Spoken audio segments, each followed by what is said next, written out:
Assalamualaikum warahmatullahi wabarakatuh. Perkenalkan, kami dari kelompok 4 mata kuliah Dietetik Penyakit Infeksi dan Defisiensi Program Studi Gizi angkatan 2019. Di video ini kami akan mempraktikkan tata cara pembuatan zona rendah protein dan bubuk susu.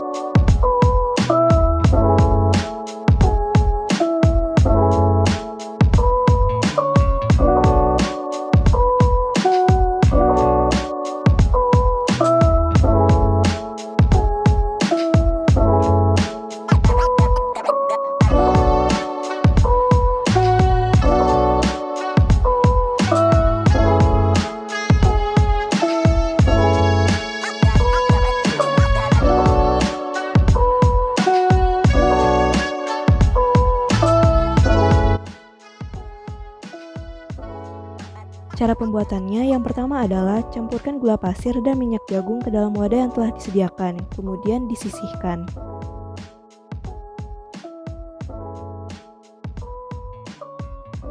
Kemudian masukkan apel hijau yang telah diiris kecil-kecil bersama dengan tepung beras ke dalam blender.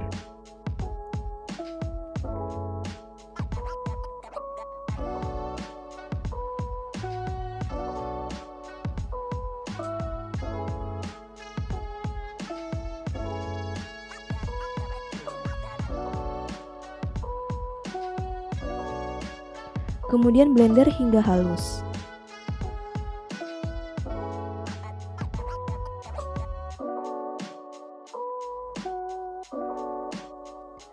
Kemudian masukkan apel hijau dan tepung beras yang halus tadi ke dalam panci.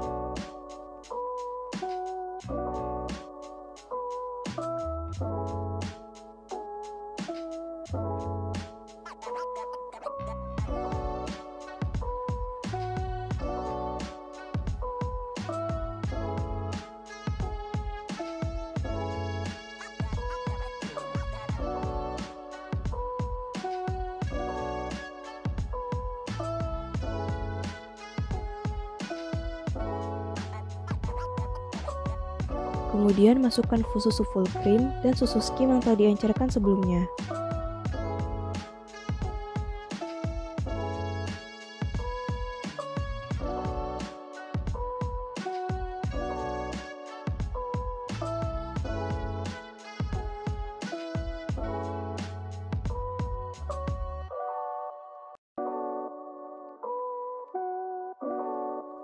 Kemudian masukkan 1000 ml air ke dalam panci dan rebus hingga mendidih.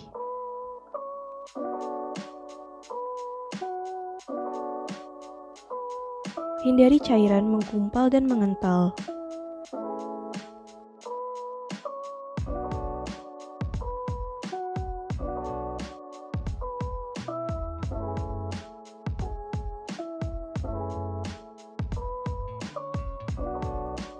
Setelah itu angkat dan campurkan dengan campuran minyak dan gula yang telah disisihkan tadi.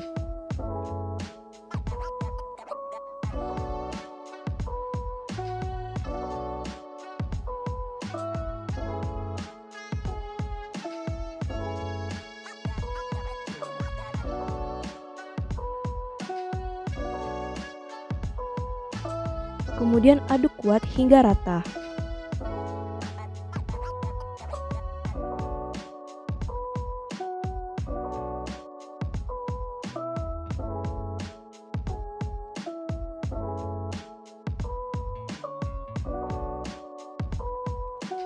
Kemudian saring zonde hingga mendapat 1000 ml cairan.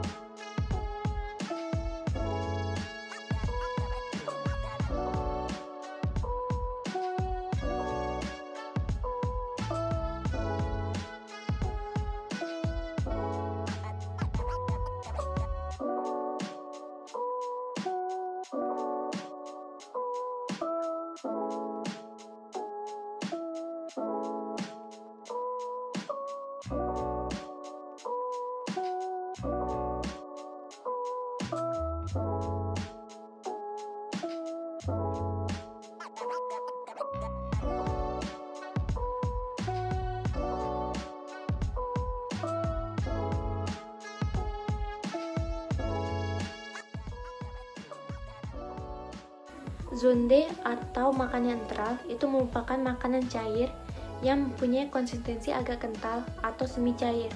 Nah, pemberian makanan netral itu digunakan pada saat orang yang mengalami gangguan mengunyah, menelan, penurunan kesadaran, pasca pendarahan saluran cerna, serta peradaan pasca bedah saluran cerna. Nah, pemberian makanan netral itu menggunakan pipa melalui hidung atau anjiti. Nah, untuk tujuan dari makanan netral itu untuk memberikan makanan dalam bentuk cair atau semi cair untuk memenuhi kebutuhan gizi. Nah, yang kedua untuk meringankan kerja saluran cerna. Nah, untuk zonde rendah protein itu untuk orang yang mengalami gangguan penurunan fungsi ginjal atau penyakit gagal ginjal kronis.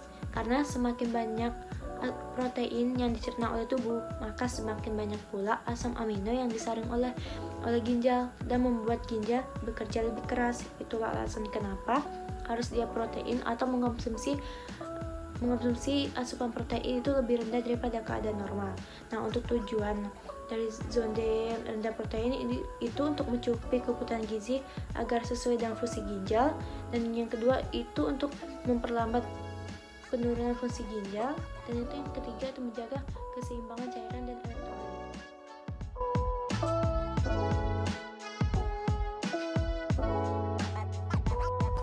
Bahan-bahan yang kita perlukan untuk membuat zonde bubur sumsum adalah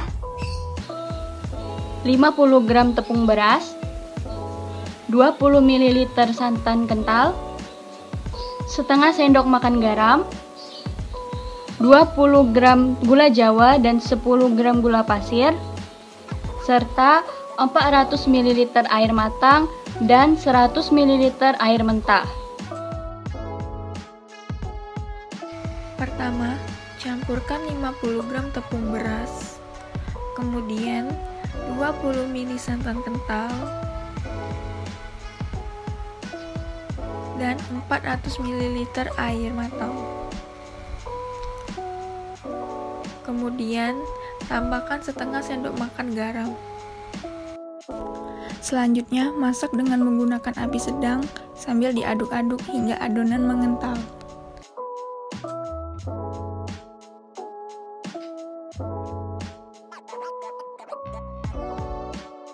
Setelah adonan mengental dan mendidih, matikan kompor.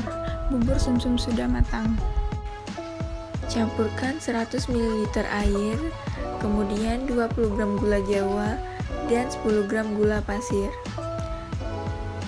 Lalu, masak dengan menggunakan api sedang sambil diaduk-aduk.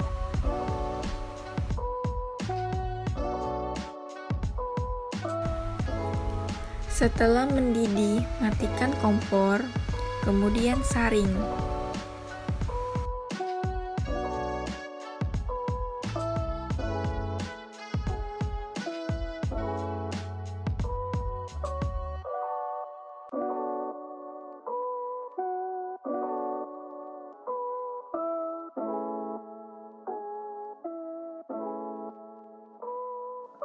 Bubur sumsum adalah makanan berbahan dasar tepung beras, santan, dan daun pandan.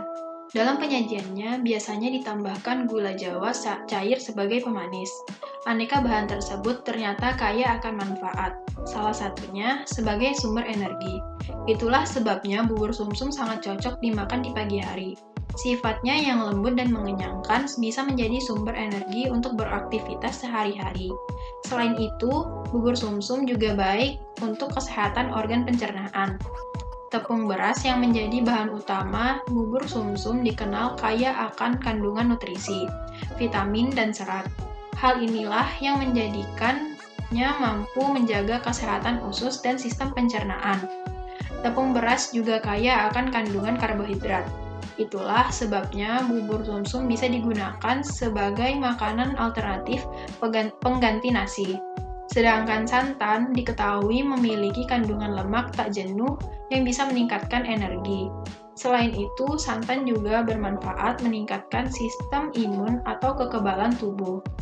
Santan berfungsi sebagai antibakteri dan antivirus. Salah satu penyakit yang bisa disembuhkan dengan santan adalah radang tenggorokan. Sementara gula Jawa cair yang menjadi pendamping bubur sumsum juga dapat meningkatkan kekebalan tubuh. Pasalnya, gula Jawa mengandung sejumlah nutrisi seperti tiamin, niasin, riboflavin, vitamin C, asam folat, dan mineral. Selain itu, bubur sumsum disajikan sebagai menu bagi orang yang sedang sakit, terutama penderita sakit pencernaan maupun sakit gigi.